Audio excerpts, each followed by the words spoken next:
잘 맞추는 경우가 많아요. 되게 중요한 거죠. 네.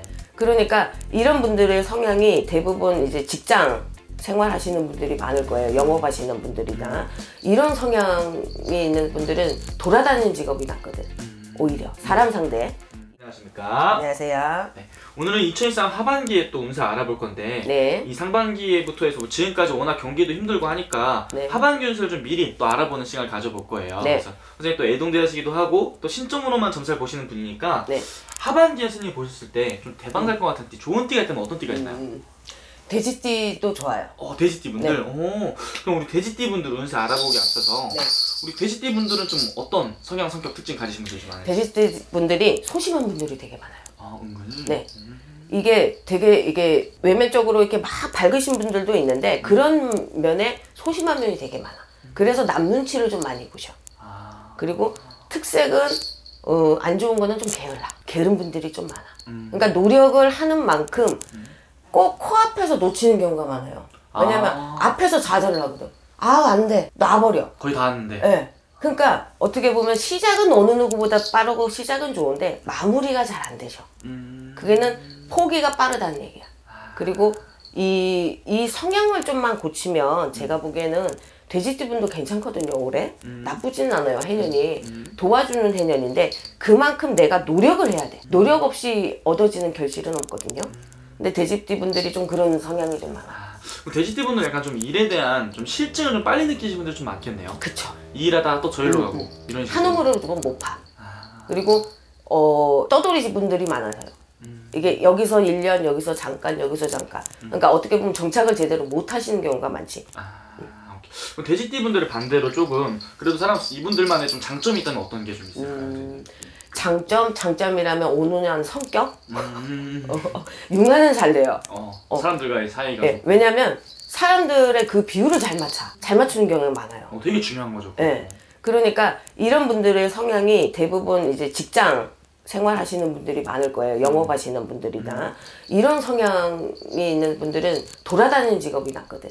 오히려 사람 상대 이런 경우가 그게 좋기 때문에 제가 보기에는 앉아서 안에서 일하시는 성향하고는 안 맞을 거야. 앉아서 있는 거보다 네. 돌아다니면서 네. 뭐 영업을 한다든지. 그렇죠. 사람 상대로. 이분들은 그럼 초년이나 중년을 좀 바라보자면은 좀 어떤 삶을 살아오신 분들이 좀 많았던 거예요? 돼지띠 분들이 초년에는 제가 보기에는 고생하신 분들도 있을 것이고 좀 부유하게 사신 분들도 있을 것이고 그거는 연령대에 따라 틀리시잖아요. 근데 돼지띠 분들이 이제 남한테 뺏기고 이게 많아. 양보하거나 이런 게 많아. 그래서 내 주장 내 이거를 좀 못 세우고 사셨을 거예요. 그래서 기가 많이 죽고 사람들의 눈치를 좀 많이 보고 그 가정 환경에 따라서 또 그 성향이 또 바뀔 수가 있거든요. 네. 그러니까 이게 뭐라고 딱 집어서 얘기하기는 좀 그래. 어떤 의미인지 알겠어요. 네. 그럼 돼지띠 분들은 좀 많이 그래도 초년에 힘든 삶을 살아오신 분들은 좀 자수성가를 해야 되는 사람들이 좀 많은 거예요, 선생님? 그렇죠. 근데 자수성가가 조금 늦어, 이분들은. 그래요? 네. 왜냐면 이 세상 풍파를 다 겪으셔야 되거든. 그래요? 사람들 속에서도 한번 살아봐야 되고 이제 사회의 이 직장이라는 틀에서도 좀 그거를 좀 경험을 해보셔야 되고 나중에서는 이제 내 거를 갖고 내 거를 차리고 내 업을 이제 해야 되는 사주인데 그 과정이 남들에 비해서는 좀 힘이 들어요. 그래서 40대 중반에 아마 자리 잡는 사람들이 많을 거야. 좀 늦게. 예. 그럼 그 전까지는 좀 많이 힘든 삶을 살아가야 된다 했는데 이분들을 가장 힘들게 하는 좀 요소가 있다면 어떤 것 때문에 가장 많이 좀? 돼지띠 분들이 제가 보기에는 가정적으로 좀 힘든 경우가 많아요. 그래서 내가 벌어서 내가 이거를 일구고 살아야 되는 경우가 있거든.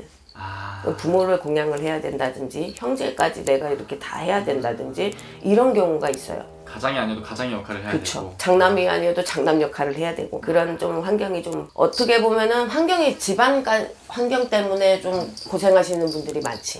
너무 많은 걸 좀 책임지고 좀 살아가야 되는 분들이 좀 많은가 보네요. 그래도 우리 하반기에 우리 돼지띠 분들 선생님 또 좋은 띠로 뽑으셨잖아요. 네. 하반기에 좀 어떤 부분을 기대해봐도 괜찮을까요? 금전운이 괜찮아요. 띠를 바꾸고 싶다. 금전운이 제가 보기에는 뭐 투자나 뭐 이런 식으로 해서 생각지도 않은 금전이 들어올 수가 있거든. 뭐 집을 샀는데 갑자기 뭐 이게 올랐다든지 네네. 뭐 이런 식으로 뭐 그런 가치가 있어요 올해가. 그럼 투자를 많이 해봐도 괜찮은 거예요? 근데 주식 같은 거 이런 건 안 돼. 아 주식은 또 안 돼요? 네. 코인도 안 되겠네요 그러면. 안 돼요. 땅이나 그거는 보죠. 보이는 돈을 해야 돼. 땅을 산다든지 집을 산다든지 건물을 산다든지 뭐 이런 식으로 투자를 해야지 뭐 주식이나 오르락내리락 하고 이거는 뜬금없는 돈이잖아요. 아 그쵸 그쵸 그쵸. 그렇기 때문에 이런 거는 안 돼.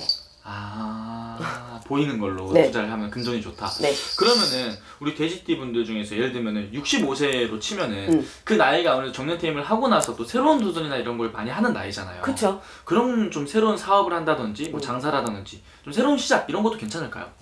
새로운 시작은 근데 조금 위험해. 아 하반기에는? 왜냐면 돼지띠 분들이 내 업을 한다거나 60대에 그거는 좀 모험이라고 생각해요. 그거는 신중하게 결정하셔야 돼. 뭐 투자가 좋다 뭐가 좋다 해서 다 해봐는 안 돼. 다 맞지는 않잖아요. 아, 그쵸 그쵸. 그러니까 제가 얘기하는 거는 40, 50대가 맞는 거고 60대 분들은 가만히 계시는 게 도와주시는 거예요. 아 차라리? 네. 아... 차라리 내후년을 기다리시는 게 나아. 내후년을? 네. 아... 올해는 뭔가를 문서를 진다거나 이런 거는 괜찮은데 뭐 내가 업을 한다거나 내 장사를 한다거나 이거는 맞지는 않아요. 차라리 시간에 맞춰서 뭐 일을 한다든지 이거는 괜찮아요. 그러면은 아무래도 그럼 이 가장 돼지띠 분들에서 이 영상을 많이 볼 나이대가 우리 53세 분들일 것 같은데 네. 이분들은 운기가 그래도 많이 좀 하반기 괜찮은가 보네요, 선생님. 네, 괜찮아요. 금전적으로 어떻게 보면은 생각지도 않은 돈이 들어오는 거니까. 횡재. 예. 왜냐면은 뭐 못 받은 돈이 갑자기 들어온다든지 뭐 생각지도 않은 뭐 땅값이 올랐다든지 뭐 유산이 뭐 이렇게 분할이 된다든지 뭐 생각지도 않은 돈이 들어온다고 그렇게 보여요. 좋네요, 선생님. 그리고 아무래도 우리 돼지띠 분들이 살아오면서 아무래도 인간관계 속에서도 좀 많은 좀 이 고통을 많이 겪었다고 했는데 이 하반기에는 좀 이런 인간관계 속에서도 좀 긍정적인 일들 좀 많이 나타날 수 있을까요? 내가 바뀌어야 될 것 같아요. 아, 그렇죠. 그게 제일 중요하죠. 왜냐면 내가 너무 소극적으로 살았잖아. 그러면 이제는 좀 적극적으로 내 의사도 표현을 하고 뭐 싫은 건 싫다, 좋은 건 좋다. 그쵸. 이렇게 조금 자신 있게 좀 갔으면 좋겠어. 왜냐면 여지껏 억누르고 사셨잖아. 근데 여지껏 그렇게 살아왔는데 나한테 득되는 게 없잖아요. 아, 그쵸. 그러면 이제는 바꿔야지. 아, 내가 바뀌어야 돼. 세상을 못 바꾸잖아. 아, 그쵸, 그쵸. 그러니까 지금까지는 너무 양보하고 좀 내가 우선이 아닌 삶을 살았다면 네. 이제부터는 나를 위한 삶을 좀 사는 게 그쵸. 중요한 내가 거죠. 먹고 싶은 거 먹고 보고 싶은 거 보고 좀 내 하고 싶은 대로 좀 하고 살았으면 좋겠어. 남 눈치 안 보고. 그게 최고예요. 아 맞습니다. 그리고 우리 돼지띠 분들 중에서도 좀 결혼하면 갔다 오셔서 지금 솔로이신 분들도 있을 것 같은데 우리 돌싱 분들이라든지 그쵸. 그런 분들도 많이 궁금해하는 게 좀 새로운 사람이 찾아올까요? 이런 좀 생각 욕심이야. 아 그건 안 돼요? 돈만 바라보고 갈까요? 이번? 그럼요. 욕심이야. 두 마리 토끼는 못 잡아. 아 그래요? 올해는 그럼 하반기에는 좀 금전만 바라보고 가는 한 해. 그쵸. 그것만 해도 뭐 솔직히. 그럼요. 인연은 때가 되면 또 좋은 인연을 만날 수가 있는 거지만 근데 굳이 아닌 인연을 엮을 필요는 없는 거거든. 아닌 인연이 있을 수가 있잖아요. 네네. 다 그것이 나한테 도움이 되는 인연이 아니잖아.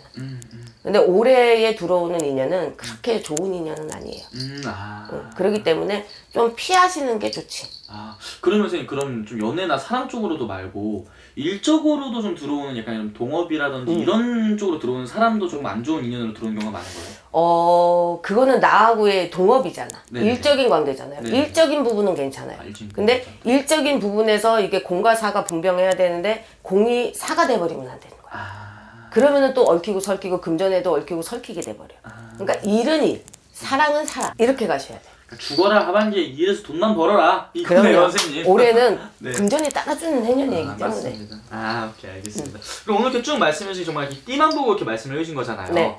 개별적인 생년월일 다 넣어서 보면은 정확하고 아예 또 다르게 나올 수도 있는 거죠 선생님? 그렇죠. 사주에 따라 틀리고 그 사람의 또 가지고 탄 성향에 따라 또 틀리니까. 알겠습니다. 자세히 궁금하신 분들은 저 방문이나 또 전화 상담 통해서 여쭤보면 될 것 같습니다. 네. 감사합니다. 네.